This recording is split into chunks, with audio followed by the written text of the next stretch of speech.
Hi friends, அனைவருக்கும் வணக்கம். நாம் இன்றைக்கி ரொம்ப ஹெல்த்தியான ஹெல்த் ட்ரிங்க் ரெசிபி தாங்க பார்க்க போகிறோம். இந்த ஹெல்த் ட்ரிங்க்கை மார்னிங் அல்லது ஈவினிங் குழந்தைங்களுக்கு கொடுக்குற பட்சத்தில் அவங்களோட ஞாபக சக்தி, உடல் எடை, அதே மாதிரி முகப்பொழிவு, எலும்பு பலம் பெறும். ஸோ நிறைய சத்துக்கள் நிறைந்த இந்த ஹெல்த் ட்ரிங்க் எப்படி செய்யலான்னு பார்க்கலாங்க.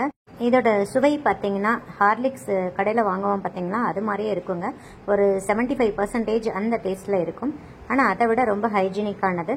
வாங்க இப்போ நம்ம இந்த ஹெல்த்தி ட்ரிங்க் எப்படி செய்யலான்னு பார்க்கலாம். வாங்க வீடியோக்குள்ள போகலாம். ஹெல்த் ட்ரிங்க் செய்யறதுக்கு தேவையான பொருட்கள்: ஃபர்ஸ்ட் 200 கிராம் கோதுமை மாவு எடுத்திருக்கேங்க. கோதுமை மாவு நல்ல குவாலிட்டியான மாவை எடுத்துக்கோங்க, அப்பதான் டேஸ்ட் நல்லா இருக்கும். நான் இன்னைக்கு கப் மெஷர்மெண்ட் சொல்லியிருக்கேன். நீங்க கிளாஸ், ஆழாக்கு எதுல வேணா அளந்து எடுத்துக்கலாங்க. ஆனா நீங்க எதுல அளக்குறீங்களோ அதே கப்ல தான் நாம அடுத்து சொல்ல போற எல்லா இன்கிரீடியன்ட்டையும் நீங்க அளந்து எடுத்துக்கணுங்க. ஸோ பாருங்க, நான் இன்னைக்கு 200 கிராம் கோதுமை மாவு எடுத்திருக்கேன். அரை கப் சுகர் 100 கிராம் இருக்கும். அரை கப் பாதாம் பருப்பு 100 கிராம் இருக்கும். 1/4 கப் வேர்க்கடலை 50 கிராம் இருக்கும். ஃபிளேவருக்காக 1 ஸ்பூன் ஏலக்காய் தூள். நெக்ஸ்ட் 1 கப் பால் பவுடர் 200 கிராம் இருக்கும். 200 கிராம் கோதுமை மாவுக்கு 200 கிராம் பால் பவுடர் ஆட் பண்றீங்க. பால் பவுடர் ஆட் பண்ணாதான் அந்த டெக்ஸ்டர் கரெக்டா இருக்கும். இதுல எந்த ஃபுட் கலர்ஸும் நாம எந்த ப்ரிசர்வேட்டிவ்ஸுமே ஆட் பண்ண போறது இல்ல. சோ ரொம்ப ஹெல்த்தியா வீட்லயே செஞ்சிடலாம். வாங்க எப்படி செய்யலாம்னு பார்க்கலாம். நான் வறுத்த நிலக்கடலையாவே எடுத்திருக்கேன். நீங்க பச்சை நிலக்கடலையா வாங்கியிருந்தீங்கன்னா அதை நல்லா ஒரு டைம் கடையில எண்ணெய் விடாம ட்ரையா ரோஸ்ட் பண்ணி எடுத்துக்கோங்க. நீங்க வறுத்த நிலக்கடலையா வாங்கியிருந்தாலுமே ஒரு 2 நிமிஷம் வறுத்து எடுத்துக்கோங்க.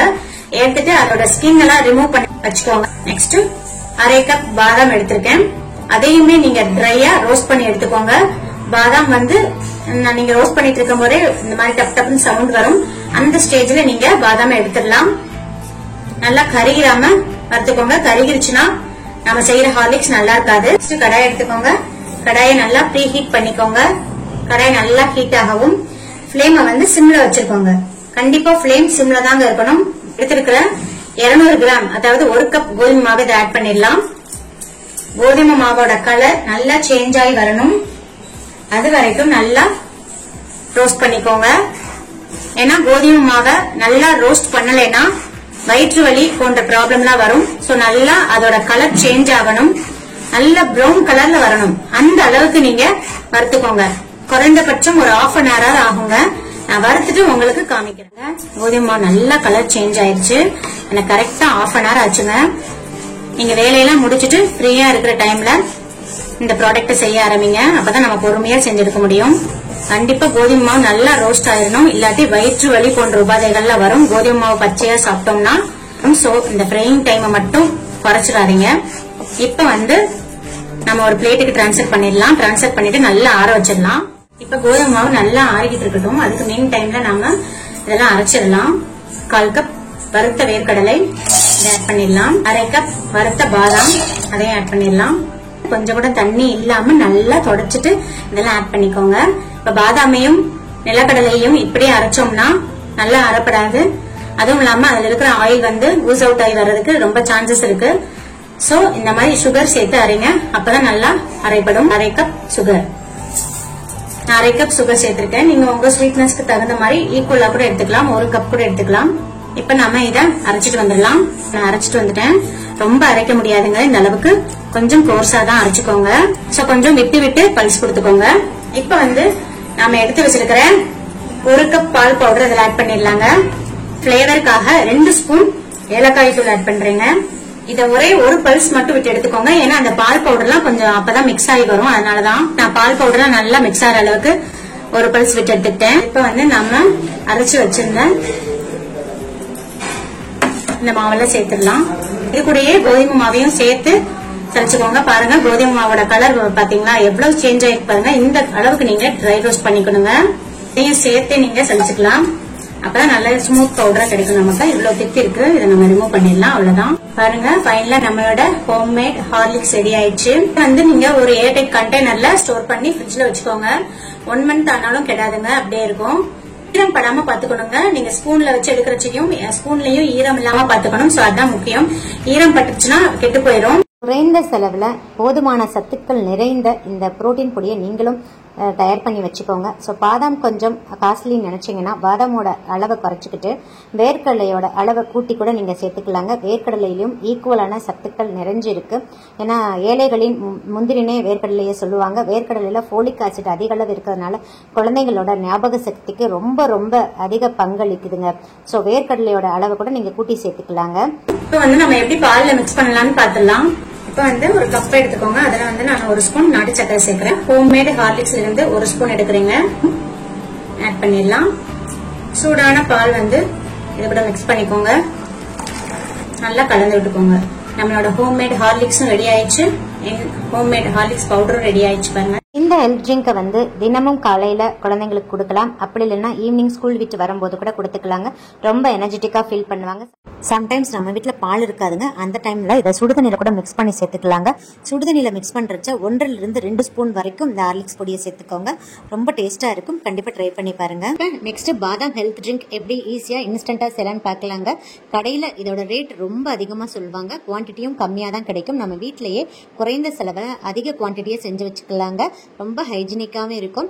இந்த மாதிரி செஞ்சுக்கிட்டீங்கன்னா 6 மாசம் வரைக்கும் ஸ்டோர் பண்ணிக்கலாங்க. வாங்க வீடியோக்குள்ள போலாம். தேவையான பொருட்கள்: 1 கப் பாதாம் பருப்பு 100 கிராம் இருக்கும். 1/2 கப் முந்திரி பருப்பு 50 கிராம் இருக்கும். நெக்ஸ்ட் 100 கிராம் ஒயிட் சுகர் எடுத்திருக்கேன். நான் இன்னைக்கு ஒயிட் சுகர் ரொம்ப கம்மியாக தான் சேர்த்திருக்கேன். நீங்கள் ஒயிட் சுகருக்கு பதில் கற்கண்டு கூட கடையில் கிடைக்குங்க. குட்டி குட்டியாக டைமண்ட் கற்கண்டு, அது கூட நீங்கள் எடுத்துக்கலாம். நான் ஏன் இன்னைக்கு ஒயிட் சுகர் ரொம்ப கம்மியாக எடுத்திருக்கேன்னா, நான் லாஸ்ட்ல பாதாம் பால் குழந்தைங்களுக்கு கொடுக்குறச்ச நாட்டு சக்கரை அல்லது பனங்கற்கண்டு மிக்ஸ் பண்ணி கொடுத்துக்குவேன். நாட்டு சக்கரையும் பனங்கற்கண்டையும் இதுலேயே நம்ம டைரெக்டாக சேர்க்க முடியாது. ஏன்னா கொதிக்கிற பால் ஊற்றினோம்னா திரிஞ்சிரும். அதனால தான் ஒயிட் சுகர் சேர்த்துருக்கிறேன். நீங்கள் இதுக்கு பதில் 100 கிராம் கல்கண்டு கூட நீங்கள் எடுத்துக்கலாங்க. மேக்ஸிமம் ஒயிட் சுகர் கம்மியாகவே சேர்த்துக்கோங்க. நெக்ஸ்ட் 1 கப் பால் பவுடர் எடுத்திருக்கேங்க. பால் பவுடர் ஆப்ஷனல் தான். சில நேரங்களில் நம்ம வீட்டில் பால் இருக்காதுங்க. அந்த டைம்ல நம்ம இதை சுடுதண்ணிலையும் மிக்ஸ் பண்ணி குடிச்சுக்கலாங்க. சம்டைம்ஸ் நம்ம லாங் டிராவல்லாம் போவோம். சில குழந்தைங்களுக்கு வெளியே பால்லாம் வாங்கி கொடுத்தோம்னா ஒத்துக்காது. அந்த டைம்ல இந்த பாதாம் பொடியையும் பிளாஸ்க்ல சுடுதண்ணியும் கொண்டு போயிட்டோம்னா ஈஸியா மிக்ஸ் பண்ணி கொடுத்துக்கலாங்க. ரொம்ப யூஸ்ஃபுல்லா இருக்கும். 1 கப் பாதாம் பருப்புனா 1 கப் பால் பவுடர் எடுத்திருக்கேங்க. நெக்ஸ்ட் 10 ஏலக்காய் ஃப்ளேவருக்காக எடுத்திருக்கேன். நெக்ஸ்ட் 3 கிராம்பு, ஒரு சிறிய துண்டு பட்டை. இந்த கிராம்பும் பட்டையும் சேர்த்தாதான் கடையில் கிடைக்கிற அந்த பாதாம் பவுடரோட ஃப்ளேவர் அப்படியே கிடைக்குங்க. நெக்ஸ்ட் ஒரு சிறிய ஸ்பூன் மஞ்சள் தூள் சேர்த்திருக்கேன். ரொம்ப அதிக அளவு மஞ்சள் தூள் சேர்க்க வேண்டாம். ஏன்னா நம்ம இதில் எந்த ஃபுட் கலர்ஸும் ஆட் பண்ண போறதில்ல. அதனால தான் மஞ்சள் தூள் கொஞ்சமா சேர்த்திருக்கேங்க. நெக்ஸ்ட் செய்முறை விளக்கம் பார்த்துடலாம். இந்த மாதிரி நான்ஸ்டிக் கடாய் அல்லது அடி கனமான கடாய் ஏதாவது எடுத்துக்கோங்க. நல்லா கடாயை ப்ரீஹீட் பண்ணிட்டு ஃப்ளேமை லோவில் வச்சுக்கோங்க. இப்ப நாம எடுத்து வச்சிருக்கிற பாதாம இதுல ஆட் பண்ணிடலாம். ஆட் பண்ணிட்டு நல்லா ரோஸ்ட் பண்ணிக்கலாம். நம்ம ஃப்ரை பண்ணிட்டு இருக்கும் போதேவும் நல்லா பாதாம் டப் டப்னு வெடிக்கும். அந்த ஸ்டேஜ்ல நாம இதை எடுத்துடலாம். நல்லா வெடிக்குது பாருங்க டப் டப்னு. அந்த ஸ்டேஜ்ல நாம இதை பிளேட்டுக்கு டிரான்ஸ்ஃபர் பண்ணிடலாம். நெக்ஸ்ட் முந்திரி பருப்பை ஆட் பண்ணிடலாம். முந்திரி பருப்பையும் அதே மாதிரி ஒரு 10 நிமிஷம் ட்ரை ரோஸ்ட் பண்ணி எடுத்துக்கோங்க. ஃப்ளேமை லோல வச்சுக்கோங்க. நம்ம எந்த அளவுக்கு பாதாமையும் முந்திரி பருப்பையும் ரோஸ்ட் பண்றோமோ அந்த அளவுக்கு பவுடர் நிறைய நாள் வரைக்கும் கெடாம இருக்கும். அதனாலதான் நல்லா ரோஸ்ட் பண்ண சொல்றேன். பாதாமையும் முந்திரி பருப்பையும் தனித்தனியா தான் ஃப்ரை பண்ணணும். ஏன்னா ஒவ்வொன்றுக்கும் குக்கிங் டைம் வேரி ஆகும். முந்திரி பருப்பு நல்லா கோல்டன் ப்ரௌனிஷா வந்துருக்கு. இந்த அளவுக்கு ட்ரை ரோஸ்ட் பண்ணா போதும். இதையும் நாம டிரான்ஸ்ஃபர் பண்ணிடலாம் பிளேட்டுக்கு. இப்ப நாம ஸ்டவ்வை ஆஃப் பண்ணிட்டு நம்ம எடுத்து வச்சிருக்கிற ஏலக்காயையும் கிராம்பு 3 கிராம்பு ஒரு சின்ன பட்டை துண்டு இதையும் போட்டு அந்த சூட்லயேவும் லைட்டா அப்படி ஃப்ரை பண்ணி எடுத்துக்கலாம். இந்த சூட்லயே ரோஸ்ட் பண்றச்ச ஏலக்காயோட வாசனை நல்லா வரும். அப்ப நீங்க டிரான்ஸ்ஃபர் பண்ணிக்கலாம். இப்ப நாம இதை உடனே மிக்ஸி ஜார்ல போட்டு அரைச்சிடக்கூடாதுங்க. நல்லா கம்ப்ளீட்டா ஆறிடணும். அதுக்கப்புறம் தான் நாம இதை மிக்ஸி ஜார்ல கிரைண்ட் பண்ணிக்கணும். சோ நல்லா ஆற வச்சிருங்க. இப்ப நாம இந்த மாதிரி ஒரு மிக்ஸி ஜார் எடுத்துக்கோங்க. அதுல மிக்ஸி ஜாரை நல்லா கொஞ்சம் கூட ஈரம் இல்லாம நல்லா கிளீன் பண்ணிக்கோங்க.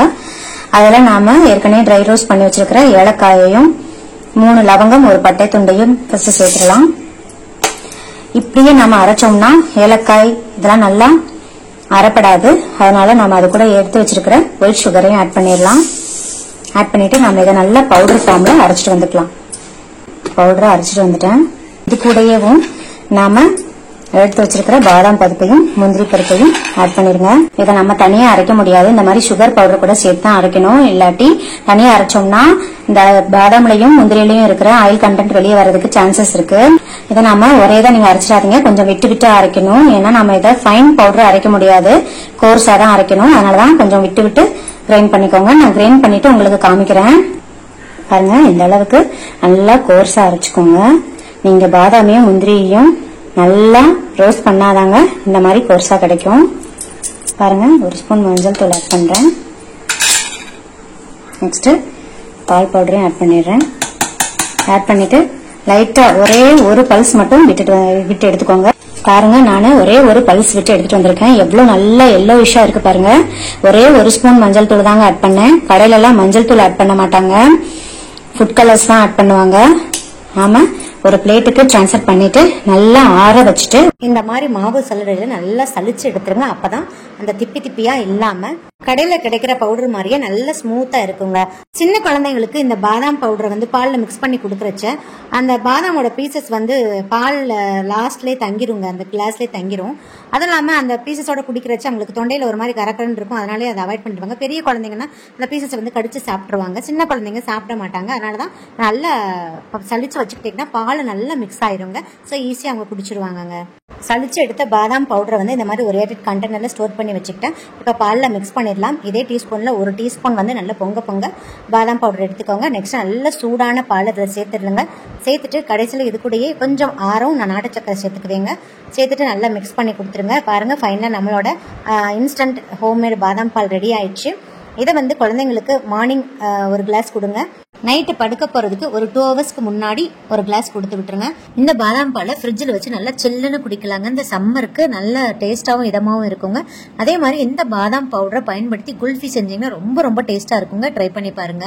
இந்த பவுடர்ல கொஞ்சம் கூட ஈரப்படாம பாத்துக்கோங்க. நீங்க எடுக்கிற ஸ்பூன்லயும் கொஞ்சம் கூட ஈரம் இருக்கக்கூடாது, ஈரக்கையும் வைக்க கூடாதுங்க. அப்படி இருந்தாதான் 6 மாசம் ஆனாலும் கெடாமல் இருக்கும். இல்லாட்டி சீக்கிரம் பூஞ்சை பிடிச்சிருங்க. நம்ம செஞ்ச பவுடர் எல்லாம் வேஸ்ட் ஆயிரும். ஸோ இந்த 2 ஹெல்த் மிக்ஸையும் நீங்க வீட்லயே செஞ்சு வச்சுக்கோங்க. கடையில இன்னும் அதிக விலை கொடுத்து வாங்கி ஏமாறாதீங்க. ஸோ இந்த வீடியோ உங்களுக்கு மிகவும் பயனுள்ளதா இருக்கும்னு நினைக்கிறேங்க. இந்த வீடியோ பிடிச்சா லைக், ஷேர், கமெண்ட் பண்ணுங்க. மறக்காம சப்ஸ்கிரைப் பண்ணுங்க. பக்கத்தில் இருக்கிற பெல் ஐகானை கிளிக் பண்ண மறந்துடாதீங்க. சுவையை அறிந்துட்டு சுவைத்து பாருங்கள். நன்றி, வணக்கம்.